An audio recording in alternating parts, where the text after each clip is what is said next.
जी। तो ये दूसरा वीडियो है, इसमें हम रिमेनिंग क्वेश्चन जितने सॉल्व कर सके कोशिश करेंगे, 5 कर लेते हैं, बाकी बाद में, ठीक है। तो इस क्वेश्चन में कह रहा है a man earns 5000 of his first 40 hours of work in a week. एक बंदा एक हफ्ते में 40 घंटे काम करता है तो उसको 5000 रुपीज़ मिलते हैं, ठीक है। उसके बाद उसका ओवर टाइम शुरू होता है, उसमें क्या है, and is then paid double of his regular hourly rate. अब उसको एक घंटे के हिसाब से जो पैसे मिलते हैं, अब 40 घंटे से ज़्यादा जितना भी वो काम करेगा तो उसको डबल पे मिलेगा, ठीक है। एक घंटे के हिसाब से जितनी पहले मिलती है उससे डबल। अब क्या होता है, ही अर्न 6000। अब वो पूरे हफ्ते में जो है वो 6000 रुपीज़ अर्न करता है, कमाता है। How many hours he worked in that week. उस हफ्ते उसने कितने घंटे काम किया।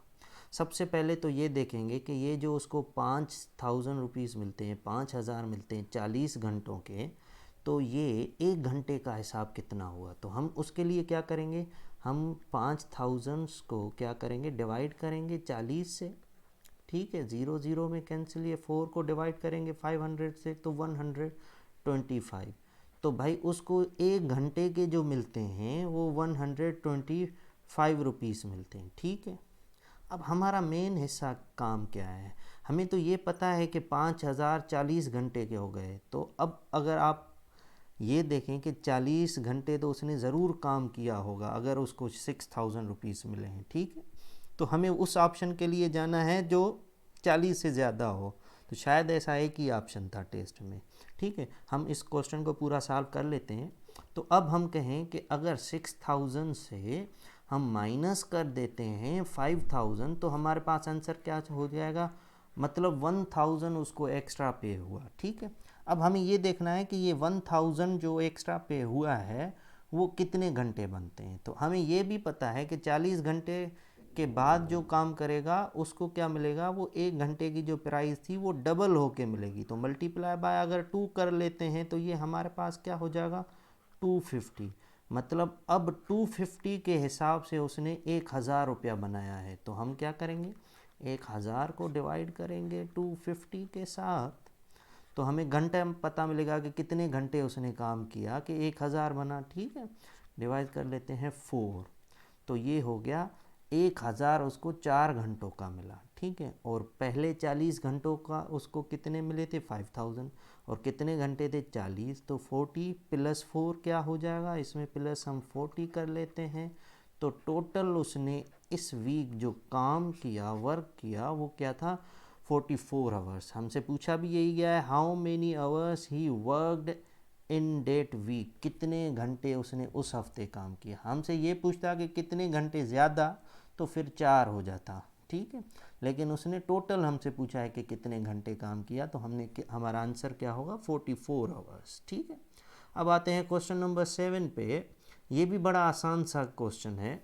इसमें कह रहा है there are 40 minutes to solve a test of 60 question. अब 40 मिनट हैं टेस्ट को सॉल्व करने के लिए। कौन सी टेस्ट है, उस टेस्ट में क्वेश्चन कितने, 60 क्वेश्चन हैं, ठीक है। Student complete 20 questions in 20 minutes. अब ये काम की चीज़ है, एक बच्चा जो है 20 सवाल 20 मिनट में कर लेता है, ठीक है।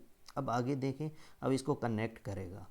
ही continues with the same speed, मतलब वो उसी स्पीड से क्वेश्चन कर रहा है जिस स्पीड से उसने पहले 20 क्वेश्चन किए। इसका मतलब हो गया 20 क्वेश्चन 20 मिनट्स में, तो मतलब एक क्वेश्चन 1 मिनट में, ठीक है। तो मतलब एक क्वेश्चन अटेम्प्ट करने के लिए वो कितना टाइम लगा रहा है, 1 मिनट का, ओके। अब आते हैं, and leave the hall 10 minutes earlier, ठीक है। ये अर्लियर ही था, ठीक है, अर्लियर। अब वो क्या है, 10 मिनट पहले आ गया। अब टेस्ट का टाइम 40 मिनट था और वो 10 मिनट पहले आ गया, ठीक है। तो अब 10 मिनट पहले आया गया, मतलब उसने 30 मिनट तक टेस्ट अटेम्प्ट की है, ठीक है। The number of question solve by him is.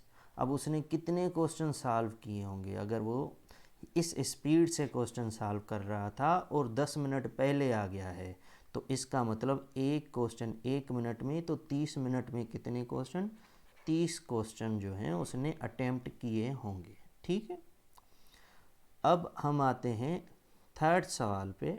ये काफ़ी इम्पॉर्टेंट और टिपिकल है। If the sum of A B and C, तो सम समझ रहे हैं, ए बी एंड सी मतलब इन दोनों को प्लस करें, कैसे, ए प्लस बी प्लस सी, इन दोनों का सम इज़ तो मतलब इक्वल की साइन तो लगेगी ही लगेगी। अब आगे क्या कह रहा है, ट्वाइस, इस बात को याद रखना, ट्वाइस कह रहा है। ठीक है, सम ऑफ किसके सम के, ए माइनस बी और ए माइनस सी के, मतलब ए माइनस बी और ए माइनस सी का जो सम, मतलब इन दोनों को प्लस करना है। ठीक है, उसके ये चीज़ ट्वाइस है, डबल है, तो दोनों को बैलेंस करने के लिए क्या करना पड़ेगा, जो चीज़ डबल है या तो उसको 2 से डिवाइड करो या दूसरी चीज़ को भी 2 से मल्टीप्लाई कर दो, ताकि दोनों इक्वल हो जाएं। बात को समझिएगा कि इन तीनों का सम जो है वो इन दोनों के सम से डबल है। ठीक है, मतलब 2 गुना है। तो अब दोनों को इक्वल करने के लिए हमें क्या करना पड़ेगा, जो दूसरी चीज़ है उसको भी 2 गुना करना पड़ेगा, तब इक्वल की साइन लगेगी। तो ये हमारे पास इक्वेशन 1 हो गई। अब आगे क्या कह रहा है, and the difference of a plus b and a minus b, और ए प्लस बी और ए माइनस बी का जो डिफरेंस है, ए प्लस बी और ए माइनस सी का, सॉरी सी है यहाँ पे, सी का जो डिफरेंस है वो क्या है, 3 है। ये इक्वेशन क्या बन जाएगी, 2 बन जाएगी। ठीक है, अब हमें क्या कह रहा है, फाइंड द वैल्यू ऑफ ए, हमें ए की वैल्यू फाइंड करनी है। ठीक है, सबसे पहले हम आते हैं इस क्वेश्चन को अटेम्प्ट करते हैं। अटेम्प्ट करने के लिए हम पहले इस इक्वेशन को थोड़ा सिंप्लीफाई कर लें। ठीक है, तो ये क्या हो जाएगा, इक्वेशन नंबर 2 उठा रहे हैं अभी, ये a प्लस बी, ये प्लस इंटू माइनस, माइनस का a माइनस इंटू माइनस, ये प्लस का c इज इक्वल टू 3। ठीक है, अब ये दोनों जो हैं आपस में, ये माइनस का a और प्लस का a कैंसिल आउट हो जाएंगे, तो हमारे पास क्या बचेगा, b plus C is equal to 3। एक कंडीशन ये हो गई। ठीक है, b प्लस सी जो है वो 3 के बराबर है। अब हम आते हैं फर्स्ट इक्वेशन को सिंप्लीफाई करते हैं। फर्स्ट इक्वेशन को जब हम सिंप्लीफाई करने आएंगे, तो इसको अगर सिंप्लीफाई करें, फर्स्ट इक्वेशन देखें हमारे पास क्या है, मैं यहीं पे कर लेता हूँ, a plus B plus C is equal to, पहले इन दोनों को सिंप्लीफाई करें फिर 2 से मल्टीप्लाई करें, तो ये क्या हो जाएगा, ये 2 तो बाहर है, इधर क्या हो जाएगा, a minus B plus into minus plus A plus into minus minus C. ठीक है, अब a plus B plus C is equal to multiply करें, ये a और a 2a और ये 2 बाहर, पहले चलो आसान कर लेते हैं, ये 2 से ये a प्लस a क्या हो जाएगा, 2a minus B minus C. ठीक है, 2 मल्टीप्लाई कर दें तो हमारे पास कुछ कंडीशन ऐसी हो जाएगी, देख लें, a plus B plus C is equal to 2 to the 4a minus 2b। ठीक है, और ये क्या हो जाएगा, माइनस c। ठीक है, अब हमें इसको सिंप्लीफाई, मज़ीद सिंप्लीफाई करना है, तो अब क्या करें, ये दोनों टर्म जो हैं ये 2c है। ठीक है, क्योंकि 2 मल्टीप्लाई हुआ था तो 2c हो गया था। ये दोनों टर्म माइनस के इधर लेके आएंगे तो प्लस के हो जाएंगे, ये प्लस है इधर ले आए माइनस, मतलब a इस तरफ रख रहा हूँ, bc इस तरफ रख रहा हूँ। ठीक है, तो हमारे पास कुछ कंडीशन ऐसी हो जाएगी कि b प्लस सी, ये दोनों माइनस के इधर आ जाएंगे, तो plus 2b plus 2c is equal to, ये क्या हो जाएगा, 4a, ये प्लस का a इधर आ जाएगा, माइनस का a हो जाएगा। ठीक है, तो इसको अगर हम जब सिंप्लीफाई करेंगे तो कुछ कंडीशन ऐसी हो जाएगी, b और b 3b plus c plus 2c 3c is equal to 4a minus a 3a, इन दोनों में 3 सेम है, 3 कॉमन ले लूँ मैं, 3b plus C is equal to 3a। दोनों तरफ 3 मल्टीप्लाई हो रहा है, ठीक है, तो ये दोनों तरफ का 3 आपस में कैंसिल हो जाएगा। तो इसका मतलब हमारे पास जो कंडीशन हो गई कि भाई b plus C is equal to किसके है, a के। अब देखें b प्लस सी हमें इधर पता है किसके बराबर है, 3 के, और इधर b प्लस सी किसके बराबर है, a के। कंपेयर करें दोनों को तो इसका मतलब a इज इक्वल क्या हो गया, 3 के हो गया।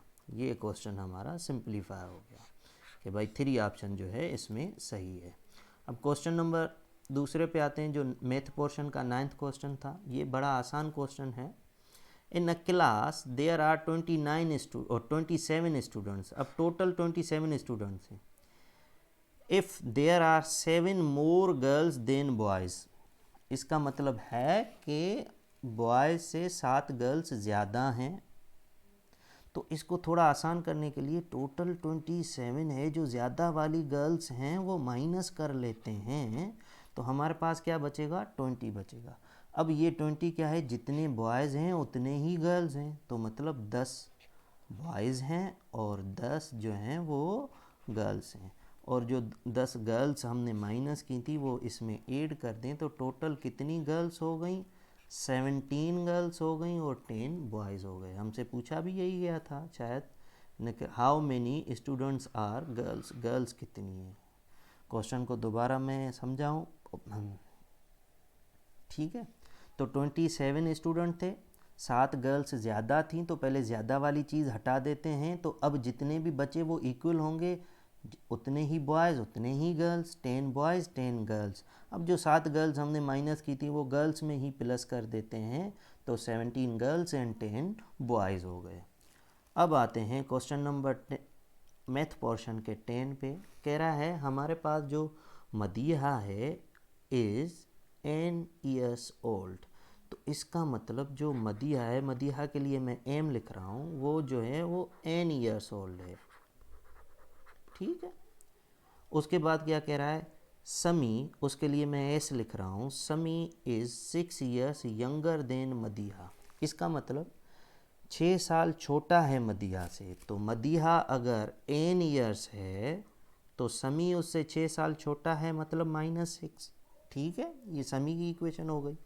उसके बाद कह रहा है एंड, अब देखो समी की इक्वेशन में ही जावेद की इक्वेशन छुपी हुई है, and 2 years older than Javed. अब समी जो है वो जावेद से 2 साल बड़ा है, तो मतलब जावेद जो है वो n-6 समी की उम्र है, उससे 2 साल और छोटा हुआ, ठीक है।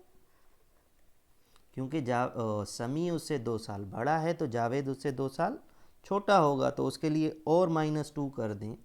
तो अब हमारे पास कंडीशन क्या बन गई, जावेद के हिसाब से n-8। समझ में आ गई बात। Madiha is n years old and Sami is 6 years younger than Madiha. 6 साल जो है मदीहा से छोटा है, तो 6 साल छोटा है तो मदीहा अगर n है तो वो -6 होगा, 6 साल छोटा, ठीक है। And 2 years older than Javed.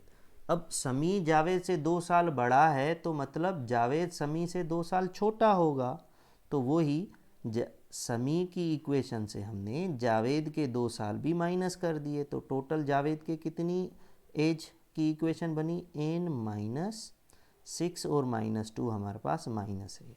हमें क्या कह रहा है, what is the sum of the ages of the 3, what is the sum of the ages of all the 3। तीनों की एजेस का सम करो, तो सम करते हैं भाई n plus n-6 plus n-8, तीनों की एजेस का सम कर लेते हैं, तो भाई ये क्या हो जाएगा, n plus n-6 plus n-8।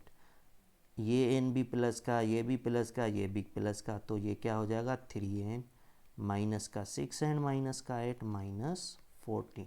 तो ये आपका आंसर था 3n-14। 5 सवाल ये हो गए। अब नेक्स्ट वीडियो में मैं कोशिश करूँगा बाकी सारे सॉल्व करूँ। अगर कोई लेंदी क्वेश्चन या टिपिकल समझने वाला हुआ तो फिर 5-5 करके, ठीक है।